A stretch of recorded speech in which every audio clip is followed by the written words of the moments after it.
Okay folks, so as usual I always start out my videos with caveat emptor. It's meaning buyer beware. The things that you're going to hear and see in my videos are just my opinion, other than things I'm giving you of fact, of course, and I'll be giving you a little bit of fact today out of one of the books I've got here.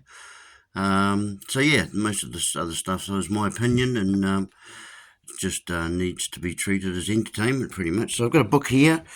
It's not in that good a condition actually. It's a fairly old book. As you can see, it's got no binding there, and pages are quite well used as well. Actually, I'm just going to pop something underneath that, just so I can so I'm not putting any strain on the book too much. So here's the book here, just to let you know I've got it actually on hand, and it's part 1, Book of Property. It's the Law Book Company of New Zealand Limited, Law Publishers, Wellington, 1913. So there's a preface to the book there. I'll give you a bit of a look at that, because you can stop the video at any stage you want to and have a look at some of this stuff. There's your table of contents.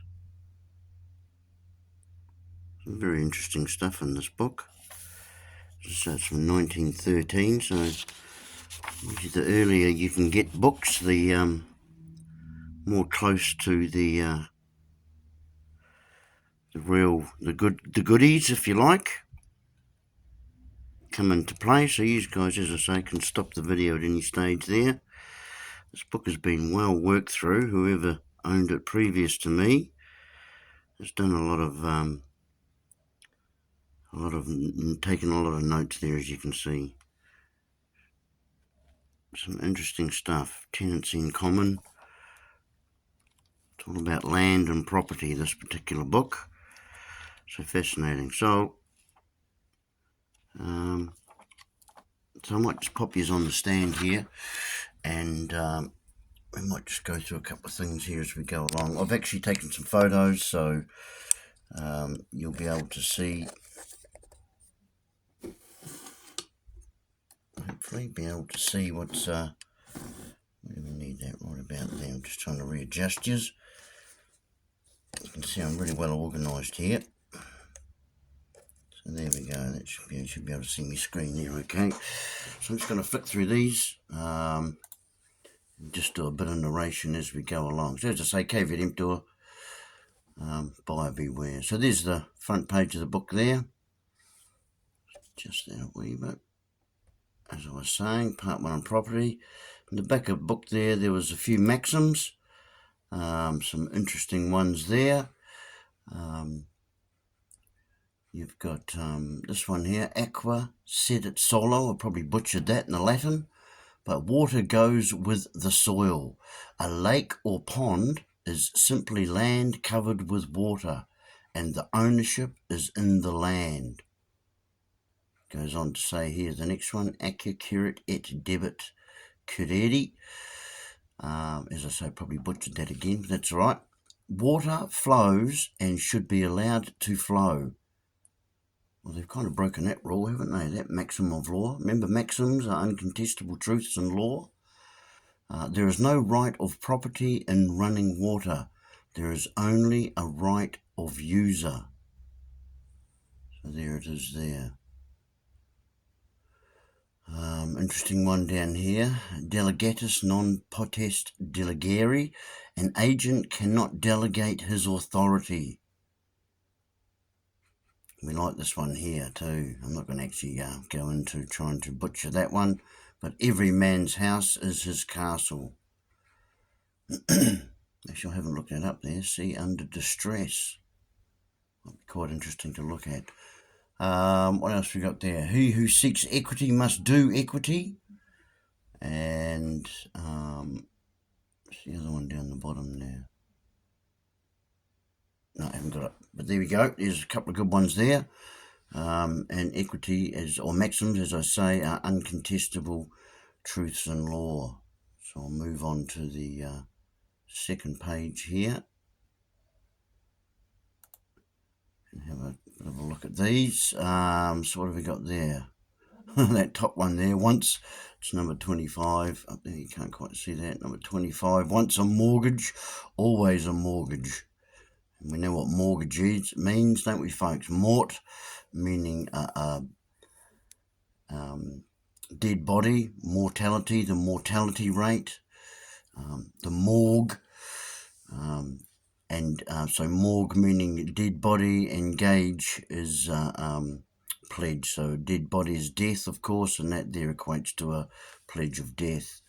And anyone who's got a mortgage definitely can resonate with that.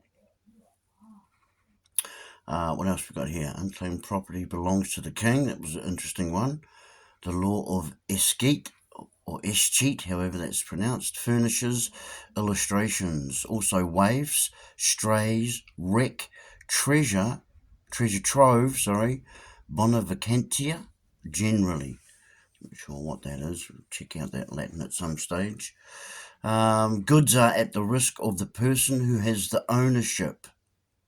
Well, that's interesting when you think about the word registration, as it clearly transfers the ownership into a third party. So when we start to look at some of these maxims, there is actually a lot of remedy within them. And it doesn't take a lot of them to be able to defend yourself as well. This one here, it's a bit hard to see, isn't it, boys? I can't make that smaller either. Can I shrink that? No, I can't. Common law rights. That's in a particular instance there. Gives a bit of... I'll just scan that slowly for you so you can, as I say. There, people say, oh, common law, there's no common law. It's common law right there, folks. And that's all these people were trying to abandon the common law. It's really the only place that you actually have remedy. So once you understand that and comprehend that, then you can start to use these things a little bit to your advantage, in fact. Registration, interesting one there. Well, this one was about Chattel's Transfer Act 1908 at common law. Quite clearly there. I hope you should, as I say, at some stage you can stop these. These are pages and different parts of the book I just flicked through a wee bit earlier just to give you a bit of insight into them. Goes into general powers and all sorts of interesting things there. I haven't outlined anything there on that particular page, but as I say, you can go through and read some of this stuff, and there's some good stuff in there.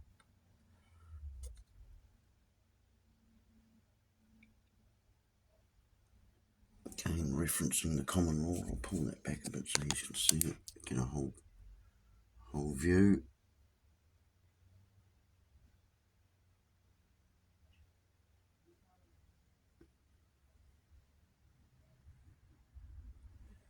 This is very interesting about heirs. It says, before proceeding to consider the law as to intestacy, we must explain the terms heir, next of kin, and personal representatives. Interesting stuff. The heir, or as he is sometimes termed, the heir at law. The heir is the person who takes the land of a tenant upon his death. If the tenant has not disposed of his land by will, he is the person designated by law as the person to take the land of a deceased owner if the deceased has not disposed of the land by will. Tenant does not mean tenant in the limited sense in which it is used in the phrase landlord and tenant, but tenant in the sense of a holder of land, whatever his tenure.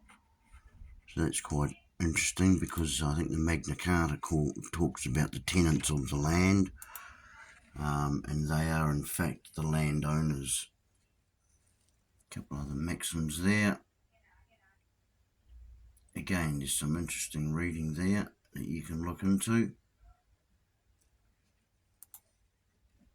So it was a fascinating book, and it's full of all sorts of footnotes that the previous owner has is made along the way. Chattels, incorporeal chattels, and corporeal chattels. It pretty much just means cattle, folks. Yeah. Some information about tenants, tenure. So tenant there simply means holder. The person who held land was a tenant, a landholder. So we normally think of it as a tenant in a rental flat or property that you're leasing or renting and living in. You're the tenant. Here's estate.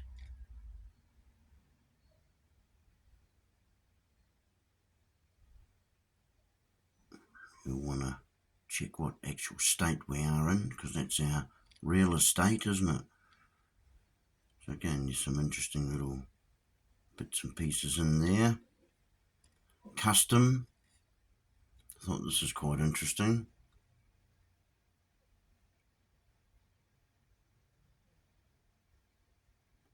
Yeah. I'll let you guys read that because it's interesting stuff there.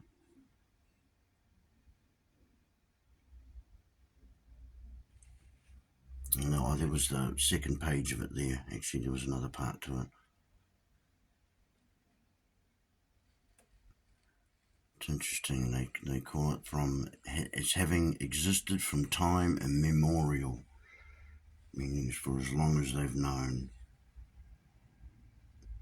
So I think I'll just wind it up there. So that was just one of my books, and so don't forget to like, share and subscribe.